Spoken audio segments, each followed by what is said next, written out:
জানিয়ে আজ চন্দননাথের অপরাজিতা কবিতাটা শোনাচ্ছি। জানো মা, আমি না কবিতা লিখেছি, তোমরা পড়বে কি তা? মার কাছে গিয়ে খাতা মেলে ধরে ছোট্ট অপরাজিতা। রাগী চোখ মেলে মা তাকে বলেন, মাথা কি খারাপ হলো? ছাইপাশ সব না লিখে বড় অঙ্কের খাতা খোলো। মুখ ভার করে ঘুটি ঘুটি পায় গেল সে বাবার কাছে। বলল, কবিতা লিখেছি ও বাবা। বাবা, তোমার দেখার সময় আছে? মুখটি না তুলে বললেন বাবা, কবিতা লিখেছ? বেশ, পড়বো তো বটে, আগে খবরের কাগজটা পড়ে শেষ।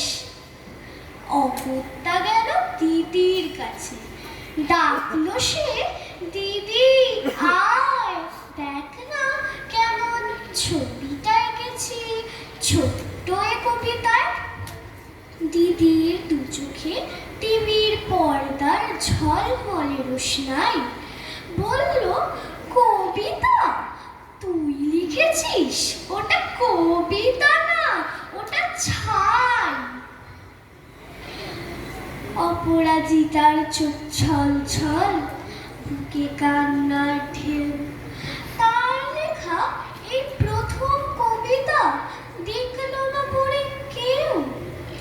একা ঘরে বসে সামনে তাকালে মালাতে সাজানো ছবি।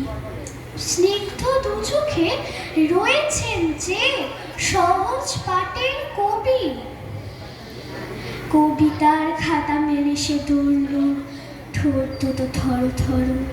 বলল, ঠাকুর কেউ না পড়ুক, তুমি এই কবিতা পড়ো। কি জানি কি করে কি যে হয়ে গেল, এই কথার সাথে সাথে রবি ঠাকুরের মালা থেকে ফুল ঝরল সে খাতাটাতে। মনে হলো তার সামনে দাঁড়িয়ে বুঝি রবীন্দ্রনাথ। মাথার ওপর রাখলেন তার আদর মাখানো হাত, আর বললেন, যদি তোর ডাক শুনে কেউ না আসে তবে একলা চলো রে। যদি তোর ডাক শুনে কেউ না আসে তবে একলা চলো রে। একলা চলো, একলা চলো, একলা চলো, একলা চলো রে। যদি তোর ডাক শুনে কেউ